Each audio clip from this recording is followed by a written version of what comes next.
नमस्कार दोस्तों, मेरा नाम अनिल शर्मा है। आप राज समाचार देख रहे हैं। मेरे सामने पूर्व प्रधान, अब ये नाम हट गया है, अब है बंजर भूमि व चारागाह विकास बोर्ड के मेंबर, जिसका अभी पुनर्गठन हुआ है, जिसमें 7 लोग बनाए गए हैं। सर, आपका स्वागत है। कैसे हैं सर आप? धन्यवाद। गहलोत जी के साथ आपका बहुत पुराना प्रेम है, आप हमेशा उनके साथ रहे हैं। सर, मौका मिला लेकिन 4 साल बाद, और जो ये जिम्मेदारी है वो छोटी नहीं है, काफी बड़ी है, वो भी राजस्थान के लिए। क्या कहेंगे सर? देखिए, आपने सबसे पहले तो ये कहा कि गहलोत जी के आप बहुत प्यारे हैं। गहलोत जी का मैं ही नहीं, वो पूरे राजस्थान से प्यार करते हैं। अशोक गहलोत जी एक ऐसी शख्सियत हैं जो राजस्थान ही नहीं, पूरे हिंदुस्तान में गांधीवादी विचारधारा के पोषक हैं। राजस्थान का बच्चा बच्चा उनसे प्यार करता है, और वो भी कई बार कह चुके हैं कि मैं राजस्थान था से दूर नहीं। वो तो पॉलिटिकली कहते हैं मैं राजस्थान से दूर नहीं, उनको जाना नहीं था। ऐसा आप कह सकते हैं, लेकिन माननीय गहलोत जी ने जो योजनाएं, जिस तरह से गरीबों के लिए काम किया है, वो हर गरीब के दिल में बसते हैं। लेकिन सर, जो जिम्मेदारी आपको अभी मिली है जी, वो छोटी नहीं है, बहुत बड़ी है जी। और पूरे राजस्थान की है।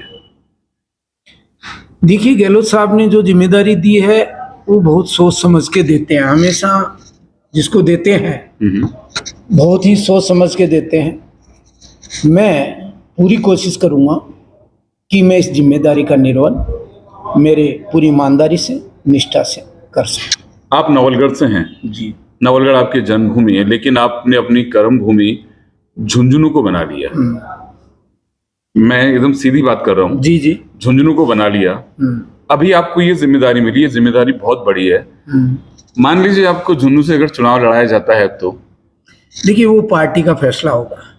मुझे पार्टी चुनाव के लिए जहाँ से भी आदेश देगी, मैं पूरी मेहनत से, लगन से वो चुनाव पार्टी के लिए जीतने की कोशिश करूँगा। सर, आपकी शुरुआत किस तरह से हुई पॉलिटिकली? देखिए, मैं उस परिवार से हूँ। आज़ादी के बाद पहली बार मेरे बड़े भाई शिवपाल जी सरपंच हमारी पंचायत के सरपंच बने। 27 साल तक लगातार वो सरपंच रहे।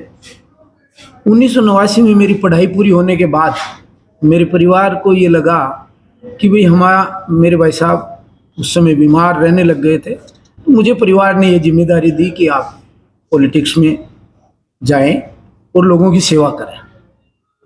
यानी परिवार की जिम्मेदारी लेके आप राजनीति में आए? परिवार की जिम्मेदारी नहीं, परिवार ने मुझे लोगों की सेवा करने की जिम्मेदारी दी।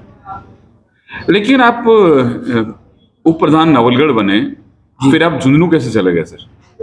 जी, झुंझुनू मेरे बड़े भाई साहब का बिजनेस था, उनके मैं काफ़ी करीब था, तो उन्होंने बिजनेस में मुझे अपने साथ लिया, और उसके साथ साथ मैंने नवलगढ़ की भूमि पर हमेशा, मैंने 4 चुनाव पंचायत समिति के कंटिन्यू लड़े हैं। मैं हमेशा लोगों में, नवलगढ़ के लोगों के बीच रहा हूँ, और मुझे बहुत प्यार मिलता है। मैंने एक चीज़ देखी है कि आपको प्यार तो मिलता ही है साथ में, लेकिन मैंने एक चीज़ देखा है कि चाहे नवलगढ़ विधायक हो, चाहे कोई भी हो, आपका सबसे तालमेल बहुत अच्छा है। ठीक कह रहे हैं आप। मैं संगठन का आदमी हूँ। मैंने 1990 में जब मेरे राजनीतिक कैरियर की शुरुआत की, तो मुझे यूथ कांग्रेस का, नवलगढ़ यूथ कांग्रेस का महामंत्री बनाया गया। फिर मैं नवलगढ़ यूथ कांग्रेस का अध्यक्ष बना। उसके बाद जिला यूथ कांग्रेस का महामंत्री प्रवक्ता बना।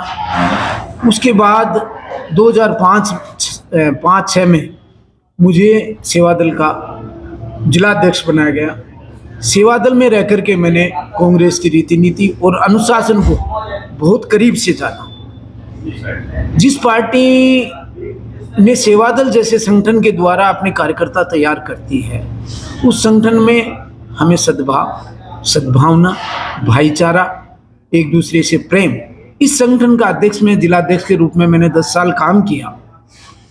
तो आज कांग्रेस पार्टी मेरी रग रग में है, मेरे विचारों में, मेरी भावनाओं में और मेरी रग रग में कांग्रेस। हाँ, मैंने देखा कि जब आप चुनाव थे तब आपने झुंझुनू और नवलगढ़ दोनों को कवर किया था। जी, मैंने खेतड़ी में भी काम किया, मैंने पिलानी विधानसभा में चंदेलिया जी के लिए भी काम किया, और नवलगढ़ में मैं लगातार, जो मेरी जन्मभूमि है, मैंने विधायक जी के साथ मिलकर उनके लिए काम किया। और मेरे जिला अध्यक्ष, हमारे पूर्व कैबिनेट मंत्री डॉक्टर जितेंद्र जी, जिन्होंने मुझे संगठन की बड़ी जिम्मेदारी दे रखी है उपाध्यक्ष के रूप में, मैं हमेशा पार्टी के कार्यक्रमों में अपनी जिम्मेदारी का निर्वहन करता हूँ। जैसे ही आप बनते हैं तो लोगों की आशाएं आपके ज़्यादा हो जाती है कि अब ताराचंद जी क्या करेंगे। आपने सही कहा, लोगों की आशाएं, जब किसी भी व्यक्ति को कोई पद मिलता है, काम करने की ताकत मिलती है, तो लोगों की आशाएं बढ़ती हैं। आपने कहा आप क्या करोगे, तो मैं उन आशाओं को पूरी करने के लिए पूरी लगन से मेहनत करूंगा, और मैं इस तरह से काम करूंगा कि लोगों को मुझसे निराश नहीं होना। ताराचंद जी ने कहा कि मैं इस तरह से काम करूंगा कि लोगों को मुझसे निराशा ना मिले, अपनी पूरी कोशिश करूंगा, क्योंकि जब भी कोई जिम्मेदारी दी जाती है वो भी राज्य स्तर पे तो छोटी नहीं होती, क्योंकि आदमी जो भी जिम्मेदारी देता है वो एक विश्वास पे देता है। आप ठीक कर रहे हैं, गहलोत जी का मुझ पर बहुत स्नेह है। उनका स्नेह ही मुझे राजनीति में बने रहने की ताकत प्रदान करता है। लेकिन मैं ये कह रहा हूं कि जो मुझे जिम्मेदारी राजस्थान की मिली है, मैं निश्चित तौर पे बंजर भूमि और चारागाह विकास बोर्ड में जो डेवलपमेंट की योजनाएं हैं वो आम आदमी तक पहुंचाने की कोशिश करूंगा, पूरी पुरजोर कोशिश करूंगा कि वो आम आदमी को इन योजनाओं से फायदा मिले। चलो, हम तो प्रार्थना करते हैं भगवान से आप अपने आपको जो पद मिला है, आपको जो जिम्मेदारी दी गई है, वो आप पूरी तरह से निभाएं। नमस्कार। धन्यवाद, आपका बहुत बहुत धन्यवाद। Thank you.